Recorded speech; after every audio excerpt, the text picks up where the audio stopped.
যদি আমি দুনিয়া থেকে বিদায় হয়ে যাই, এক নাম্বার বেয়াদবি হবে আমার নবীজিকে ঘুম থেকে তুমি ডিস্টার্ব করলে।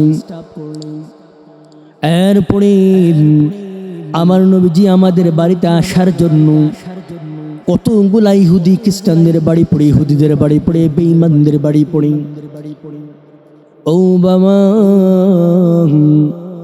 আমার নবী আসার জন্য যদি কোনো বেঈমান, কোনো কাফের, কোন ইহুদি যদি আমার নবীকে যদি মারধর করে, আমার নবীর উপর আক্রমণ করে, প্রহার করে, ও বাবা, আমি মরেও শান্তি পাবো না।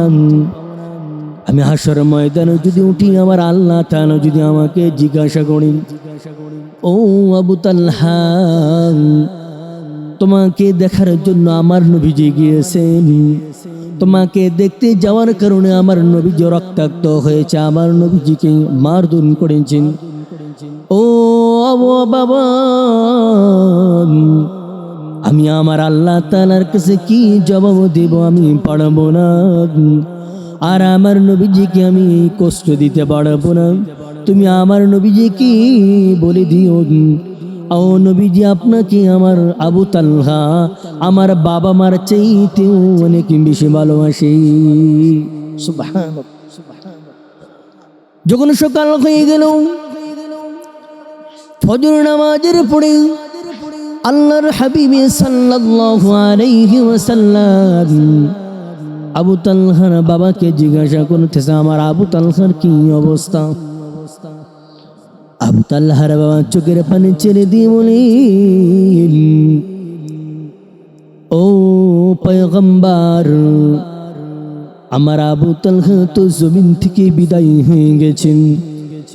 আমার আবু তালহা জমিন থেকে বিদায় হয়ে গেছে। আমরা রাত যখন গভীর হয়ে গেছে, আমার আবু তালহা দুনিয়া থেকে বিদায় হয়ে গেছেন। হুজুর, মনের মধ্যে কোনো কষ্ট রাখেন না আমার আবু তালহার জন্য। আমার আবু তালহা ওসিয়ত করে গেছেন, আমার আবু তালহা যদি জমিন থেকে বিদায় হয়ে যায়, যদি ইন্তেকাল করেন, তাকে যেন অতি তাড়াতাড়ি করে কাফন দাফন পড়ে তাকে জানাজা দিয়ে তাকে দাফন করে দেই।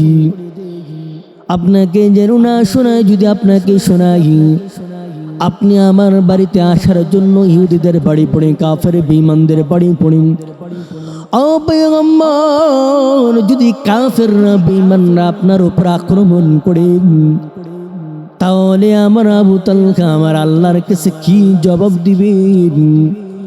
ও নবীজি, আমি জানি না আপনি কিরকম জানেন, আমার আবু তালহা, আমি আমার তার স্ত্রী, আমি এবং আমার স্ত্রী চাইতেও আপনি নবীজিকে অতি বেশি মোহাব্বত করি।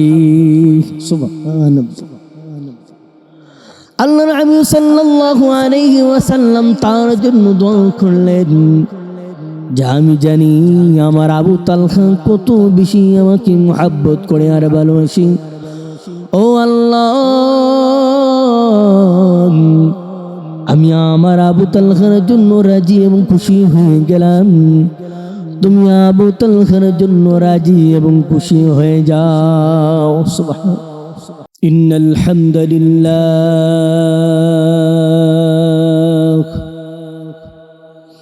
ইন্নাল হামদুলিল্লাহ নাহমাদুহু ওয়া নাস্তাঈনুহু ওয়া নাস্তাগফিরুহু ونعوذ بالله من شرور أنفسنا ومن سيئات أعمالنا، من يهده الله فلا مضل له ومن يضلله فلا هادي له، ونشهد أن لا إله إلا الله وحده لا شريك له، لا ضد له ولا ند له ولا مثل له ولا مثيل له ولا شبه له ولا شبيه له ونشهد أن سيدنا وسندنا وحبيبنا وحبيب قلوبنا ومولانا محمد ومولانا محمدا عبده ورسوله أما بعد فأعوذ بالله من الشيطان الرجيم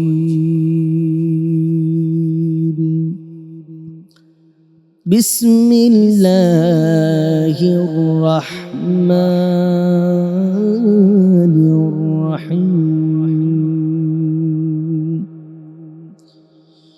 قل إن كنتم تحبون الله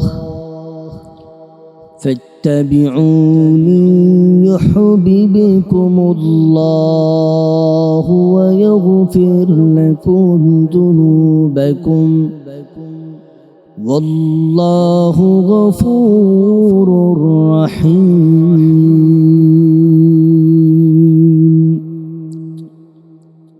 وقال رسول الله صلى الله عليه وسلم تركت فيكم أمرين لن تضلوا ما تمسكتم بهما كتاب الله وسنة رسوله إن الله وملائكته يصلون على النبي يا أيها الذين آمنوا صلوا عليه وسلموا تسليما شكل درود إبراهيم بري اللهم صل على محمد وعلى آل محمد كما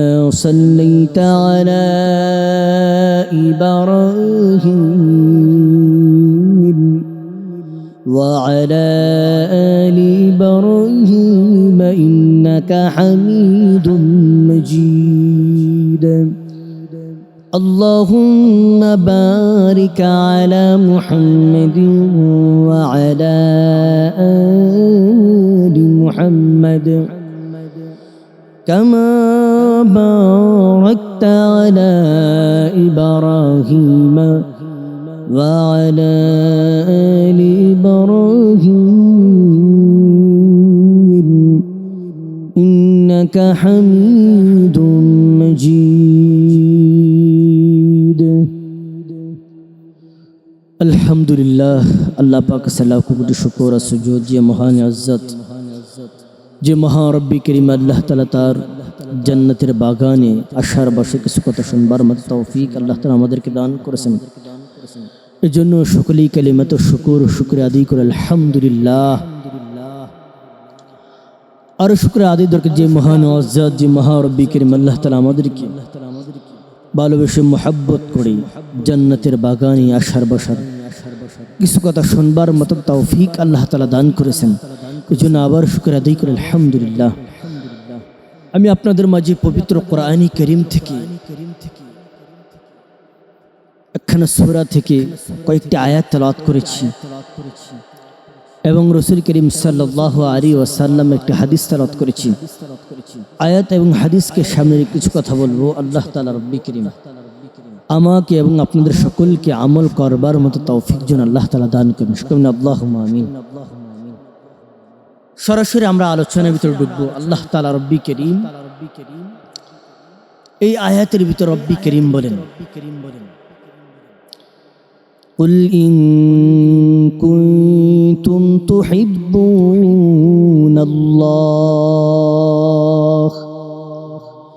ফাত্তাবিউনি ইউহিব্বুকুমুল্লাহু ওয়া ইয়াগফির লাকুম যুনুবাকুম ওয়াল্লাহু গফুরুর রহিম।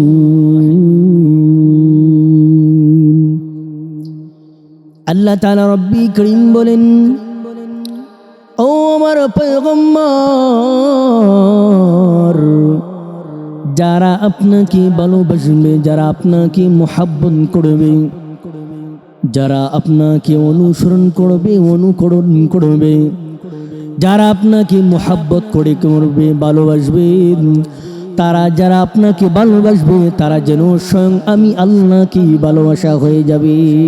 সুবহান আল্লাহ তাআলা রব্বি করিম বলেন, যে বান্দা বান্দিরা আপনাকে মুহাব্বত করবে আমি আল্লাহর জন্য, আপনাকে ভালোবাসবে আমি আল্লাহর জন্য, তারা স্বয়ং আমি আল্লাহকে ভালোবাসলো, আমি আল্লাহকে মুহাব্বত করলো। আর যারা আমি আল্লাহকে ভালোবাসলো, মুহাব্বত করলো, আমি আল্লাহ তাআলা রব্বি করিম তাদেরকে ক্ষমা করে দিলাম। সুবহান আল্লাহ তাআলা রব্বি করিম তার হাবিব সাল্লাল্লাহু আলাইহি ওয়াসাল্লামকে মুহাব্বত করার জন্য বলেছেন, ভালোবাসার জন্য বলেছেন। নবীকে আল্লাহ তাআলা রব্বি করিম একমাত্র জমিনে পাঠিয়েছেন আমাদের জন্য, তার দ্বীনকে কায়েম করার জন্য। তার দ্বীনকে যারা মুহাব্বত করবে, ভালোবাসবে, তাকে যারা ভালোবাসবে, অনুসরণ করবে, অনুকরণ করবে, আল্লাহ তাআলা রব্বি করিম তাদেরকেই ভালোবাসেন। আর রাসূলকে ভালোবাসলে আল্লাহকে ভালোবাসা হয়ে যাবে। আমরা যদি রাসূলকে মুহাব্বত করি, ভালোবাসি, তাহলে এটা আল্লাহ তাআলাকেই ভালোবাসা হয়ে যাবে। আল্লাহ তাআলা রব্বি করিম পবিত্র কোরআনী কারীমের ভিতরে অন্য এক আয়াতের মধ্যে বলেছেন, ওয়ামা আতাকুমুর রাসূলু ফাখুযুহু ওয়ামা নাহাকুম আনহু ফান্তাহু। যে আল্লাহ তাআলা রব্বি করিম বলতেছেন, আমি আমার রাসূলকে জমিনের মধ্যে পাঠিয়েলাম, তিনি যা কিছু তোমাদের কাছে নিয়ে আসছেন তা তোমরা গ্রহণ করো, আর তোমাদেরকে যে যে জিনিসগুলা বারণ করেছেন তা থেকে তোমরা দূরে থাকো। আল্লাহর হাবিব সাল্লাল্লাহু আলাইহি ওয়াসাল্লাম আমাদের জন্য কত কষ্ট করেছেন, দ্বীন এবং ইসলামকে আমাদের মাঝে পৌঁছে দেওয়ার জন্য। অথচ আমরা নবীজিকে মুহাব্বত করি না, ভালোবাসি। সাহাবী کرام নবীজিকে কিরকম ভালোবাসতেন, আজমাইন নবীজিকে কিরকম ভালোবাসতেন। রাসূল করিম সাল্লাল্লাহু আলাইহি ওয়াসাল্লাম থেকে যত দূর আমরা চলে আসছি, আমাদের মুহাব্বত, আমাদের ভালোবাসা তত দূরে চলে গেছে। আল্লাহর হাবিব সাল্লাল্লাহু আলাইহি ওয়াসাল্লাম একজন সাহাবী, ছোট্ট একজন সাহাবী, 12 বছর বয়স, আবু তালহা তার নাম। আবু তালহা অনেক অসুস্থ ছিলেন। আল্লাহর হাবিব সাল্লাল্লাহু আলাইহি ওয়াসাল্লামের কাছে আসছেন যে হুজুর আমি তো অনেক অসুস্থ, আমার জন্য দোয়া করেন। আল্লাহর হাবিব সাল্লাল্লাহু আলাইহি ওয়াসাল্লাম তার জন্য দোয়া করলেন। আল্লাহর হাবিব সাল্লাল্লাহু আলাইহি ওয়াসাল্লাম বলেন, ও আবু তালহা, আমি তোমাকে কিরকম মুহাব্বত করি আমি একমাত্র আমার আল্লাহ তাআলা জানেন। আবু তালহার বাবা কি আল্লাহর রাসূল সাল্লাল্লাহু আলাইহি ওয়াসাল্লাম বলতেছেন, ও আবু তালহার বাবা, আমার মনের মধ্যে একটা ভয় কাজ করতেছে। আবু তালহা যেরকম ভাবে অসুস্থ হয়ে গেছে, আমার মনে হয় না আবু তালহার বেশি দিন বাঁচবে। ও আবু তালহার বাবা,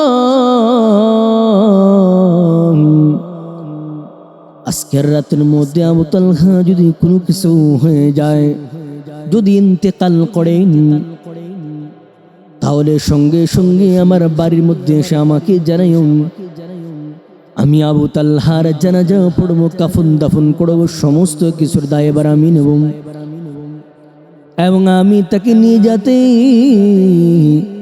ধোয়াবো এবং আমি তাকে কাফন দাফন পড়ে কবরের মধ্যে শুয়ে আমি আল্লাহ তাআলার কাছে দোয়া করব আমার আবু তালহার জন্য। আবু তালহার বাবা আবু তালহাকে নিয়ে ঘরের মধ্যে চলে গেলেন। আবু তালহা তার বাবা কি বলতেছেন, বাবা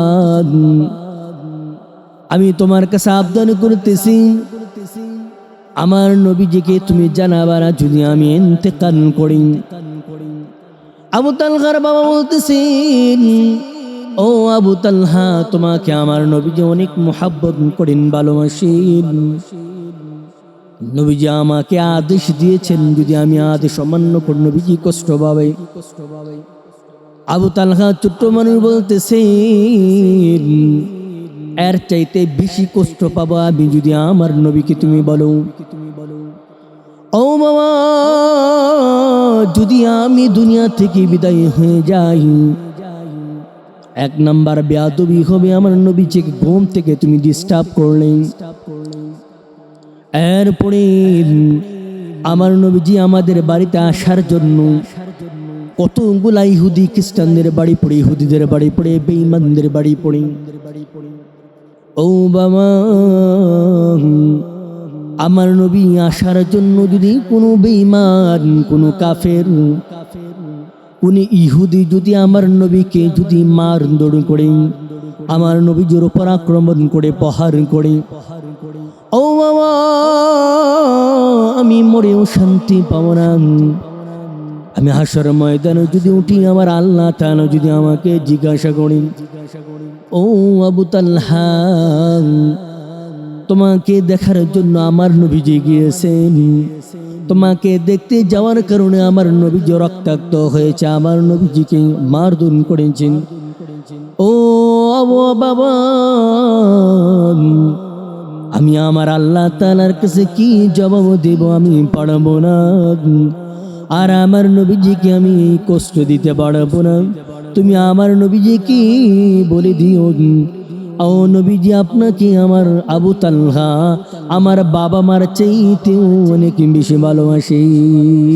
সুবহানাল্লাহ। যখন সকাল হয়ে গেল, ফজর নামাজের পরে আল্লাহর হাবিব সাল্লাল্লাহু আলাইহি ওয়াসাল্লাম আবু তালহার বাবাকে জিজ্ঞাসা করতেছে, আমার আবু তালহার কি অবস্থা? আবু তালহার বাবা চোখের পানি ছেড়ে দিয়ে বলেন,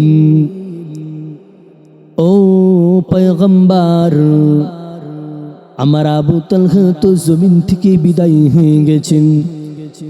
আমার আবু তালহা জমিন থেকে বিদায় হয়ে গেছে। আমরা রাত যখন গভীর হয়ে গেছে, আমার আবু তালহা দুনিয়া থেকে বিদায় হয়ে গেছে। হুজুর, মনের মধ্যে কোনো কষ্ট রাখেন না আমার আবু তালহার জন্য। আমার আবু তালহা ওসিয়ত করে গেছেন, আমার আবু তালহা যদি জমিন থেকে বিদায় হয়ে যায়, যদি ইন্তেকাল করেন, তাকে যেন অতি তাড়াতাড়ি করে কাফন দাফন পড়ে তাকে জানাজা দিয়ে তাকে দাফন করে দেই। আপনাকে যেন না শোনায়, যদি আপনাকে শোনাই, আপনি আমার বাড়িতে আসার জন্য ইহুদিদের বাড়ি পড়ে, কাফের বেঈমানদের বাড়ি পড়ে। ও পয়গম্বর, যদি কাফেররা বেঈমানরা আপনার উপর আক্রমণ করে, তাহলে আমার আবু তালহা আমার আল্লাহর কাছে কি জবাব দিবেন? ও নবীজি, আমি জানি না আপনি কিরকম জানেন না। আমার আবু তালহা, আমি আমার তার স্ত্রী, আমি এবং আমার স্ত্রী চাইতেও আপনি নবীজিকে অতি বেশি মোহাব্বত করি। সুবহানাল্লাহ। আল্লাহর হাবিব সাল্লাল্লাহু আলাইহি ওয়াসাল্লাম তার জন্য দোয়া করলেন, যে আমি জানি আমার আবু তালহা কত বেশি আমাকে মোহাব্বত করে আর ভালোবাসি। ও আল্লাহ, আমি আমার আবু তালহার জন্য রাজি এবং খুশি হয়ে গেলাম। তুমি আবু তালহার জন্য রাজি এবং খুশি হয়ে যাও। সুবহানাল্লাহ। নবীজিকে তারা কিভাবে মহব্বত করতেন, ভালোবাসেন। অথচ একজন 12 বছর বয়সী শিশু আল্লাহর হাবিব সাল্লাল্লাহু আলাইহি ওয়াসাল্লামকে বলতেছেন তার বাবা, হুজুর আমার বাড়ির সামনে প্রত্যেকেই ইহুদি, কাফের, বেঈমান, চতুর্দিক থেকে কোন কাফের বেঈমান যদি আপনাকে গালি দেয়, দ্বীনকে মহব্বত করে না, দ্বীনকে ভালোবাসে না, আপনাকে ভালোবাসে না, আল্লাহকে ভালোবাসে না, গালিগালাজ করে, আমার আবু তালহা একাই তাদের জন্য যথেষ্ট, একাই তাদের জন্য লড়াই করতে দাঁড়িয়ে যায়। এত বেশি মহব্বত করতেন, ভালোবাসেন আপনাকে। অথচ আমাদের দেখেন অবস্থা, চতুর্দিক থেকে নাস্তিক, মুরতাদ, ইহুদি, খ্রিস্টান আমার নবীজির উপর আক্রমণ করে, আমার নবীজিকে গালি দেয়। অথচ আমরা মুসলমান দাবি করি নিজেকে, আশিক রাসূল নিজেকে দাবি করি, অথচ এর প্রতিবাদ আমরা করতে পারি না। তাদের অবস্থা আর আমাদের অবস্থা দেখেন, আমাদের ইমানের হালাত দেখেন। কয়েকদিন পর পর নাস্তিক আর মুরতাদরা আমাদের নবীকে ব্যঙ্গ করে, গালিগালাজ করে, কোরআনকে অপমান করে, মসজিদ মাদ্রাসাকে অপমান করে, অথচ আমরা প্রতিবাদ করতে পারি না। আমাদের ব্যর্থতা, আমরা কিসের নবীজিকে ভালোবাসি? কত আশিক রাসূল নিজেকে নিজে দাবি করে, অথচ নবীজিকে কুলাঙ্গার বলে, নবীজিকে কত বিশ্রী ভাষায় গালিগালাজ করে। অথচ মুসলমান দেশ, 90% মুসলমানের দেশ সেটা, অথচ আমরা প্রতিবাদ করতে পারি না। 90% মুসলমান, অথচ আমরা ঠিক মতো প্রতিবাদ করতে পারি না। আল্লাহর হাবিব সাল্লাল্লাহু আলাইহি ওয়াসাল্লাম এই হাদিসের মধ্যে বলেন, তারাকতু ফীকুম আমরাইন লান তাদিল্লু মা তামাসসাকতুম বিহিমা কিতাবাল্লাহি ওয়া সুন্নাতা রাসূলি। আল্লাহর হাবিব সাল্লাল্লাহু আলাইহি ওয়াসাল্লাম আমাদেরকে বলেন, উম্মত, যদি দুইটা জিনিসকে তোমরা কিয়ামত পর্যন্ত ধরে রাখতে পারো, তাহলে কোনো বেঈমান, কোনো নাস্তিক, কোনো মুরতাদ, কোনো বিধর্মী, কোন ইহুদি, খ্রিস্টান তোমাদের ঈমানকে আক্রমণ করতে পারবে না, তোমাদের ঈমানকে তোমাদের থেকে ছিনিয়ে নিতে পারবে না। এক নাম্বার হচ্ছে কিতাবুল্লাহ, আল্লাহ তাআলার কিতাব, ওয়া সুন্নাত রাসূলি। দ্বিতীয় নাম্বার হচ্ছে আল্লাহ তাআলা, নবী করিম সাল্লাল্লাহু আলাইহি ওয়াসাল্লামের সুন্নাহ। এক নাম্বার আল্লাহ তাআলার কিতাব, দ্বিতীয় নাম্বার হচ্ছে নবীজির সুন্নাহ। এই দুইটি জিনিসকে নবীজি বলেন শক্ত করে ধরো, দাঁতের মারি দ্বারা শক্ত করে ধরো, তোমার থেকে যেন কোন বেঈমান যেন তোমার থেকে কোরআন এবং সুন্নাহ যেন ছিনিয়ে নিয়ে আনে। অথচ এই দুইটা জিনিসই আমাদের থেকে চলে গেছে। এক হচ্ছে কোরআন, যে কোরআন আল্লাহর রাসূল সাল্লাল্লাহু আলাইহি ওয়াসাল্লামের উপর 23 বছর নাযিল হয়েছে। এই কোরআনের ভিতর কি আছে? আল্লাহর হাবিব সাল্লাল্লাহু আলাইহি ওয়াসাল্লাম মক্কা নগরীর মধ্যে, আল্লাহর হাবিব সাল্লাল্লাহু আলাইহি ওয়াসাল্লাম মক্কা নগরীর মধ্যে কোরআনে কারীম তেলাওয়াত করতেছে। কাফের বেঈমানরা নবীজিকে বলতেছেন, নবীজি মুহাম্মদ, ওই নবীজি মুহাম্মদ কোরআন পড়তেছে, এটা কোরআন না, নিজেরা বানানো গ্রন্থ, নিজেরা বানানো গ্রন্থ, না হলে এত মিল পাওয়া যায় না, না হলে কবি সাহিত্যিকদের লেখা কোন সেটা, এটার কোনো মিল, এত মিল কোরআনের মধ্যে থাকতে পারে না। আল্লাহ তাআলা রব্বি করিম এটাকে নাযিল করেছেন, ইয়াসিন ওয়াল কুরআনিল হাকীম ইন্নাকা লামিনাল মুরসালিনা আলা সিরাতিন মুস্তাকিম ওয়াস সামাই যাতিল বুরুজ ওয়াল ইয়াউমিল মাউউদ ওয়া শাহিদিন ওয়া মাশহুদ। আল্লাহর রাসূল সাল্লাল্লাহু আলাইহি ওয়াসাল্লাম যখন একই কোরআন তেলাওয়াত করতেছেন, এক একটা করে মিল পাওয়া যায়, এটা আল্লাহ তাআলা রব্বি করিমের মুজিজা, আল্লাহ তাআলার কিতাব। অনেক কাফের বেঈমানরাও আল্লাহর হাবিব সাল্লাল্লাহু আলাইহি ওয়াসাল্লাম যখন কোরআন কারীম তেলাওয়াত করে, একজন কাফের আরেকজন কাফেরকে বলতেছে মুহাম্মদের কাছে যেও না, এটা মুহাম্মদ জাদু করে, যদি মুহাম্মদের কাছে যাও তোমাকে ইসলাম গ্রহণ করে ফেলবে, ইসলামের দাওয়াত দিয়ে দিবে, আমাদের বাপ দাদার ধর্ম তোমাকে ছাড়তে হবে। এক সাহাবী, তিনি তখন সাহাবী হয় নাই, কাফেরই ছিলেন, বলতেছে এটা নিজের বানানো কোনো গ্রন্থ না, নিজের বানানো কোনো বই না, নিজের বানানো কোনো কিতাব না। এত সুন্দর মধুর কোরআনে কারীম তেলাওয়াত করতেছে, দিল উজাড় করে করতেছেন। আল্লাহর হাবিব সাল্লাল্লাহু আলাইহি ওয়াসাল্লাম এই কোরআনে কারীম যখন তেলাওয়াত করতেন, কাফের বেঈমানরা লুকায়া লুকায়া মুহাম্মদের নবীজির কোরআন তেলাওয়াত পড়তো। সুবহানাল্লাহ। এক সাহাবী লুকায়া লুকায়া কোরআন কারীম তেলাওয়াত করতো, অন্য একজন কাফের দেখে ফেলছেন, বলতেছে এটা তুমি সরাসরি দেখো, ইসলাম তুমি গ্রহণ করে ফেলতে পারো, এত এটার মতো আকর্ষণ। তখন ওই কাফের কি করছে, দুইটা কাপড় নিয়ে তার কানের ভিতরে দিয়ে দিছে, আওয়াজ যেন পুরোপুরি না শোনা যায়। ওই সাহাবী বলতেছে আমি তখন কাফির ছিলাম, কিছুক্ষণ পরে দেখতেছে আমার কাপড়গুলো আর নাই, পড়ে গেছে। আর যখন মুহাম্মদ যখন কোরআন কারীম তেলাওয়াত করতেছে, তখন আমার দিলের ভিতর ভূমিকম্পর মতো ঢুকতেছে কলবের ভিতরে। সুবহানাল্লাহ। ওই সাহাবী বলতেছেন তখন আমি আমার দিলের ভিতরে একটা পরিবর্তন পেলাম।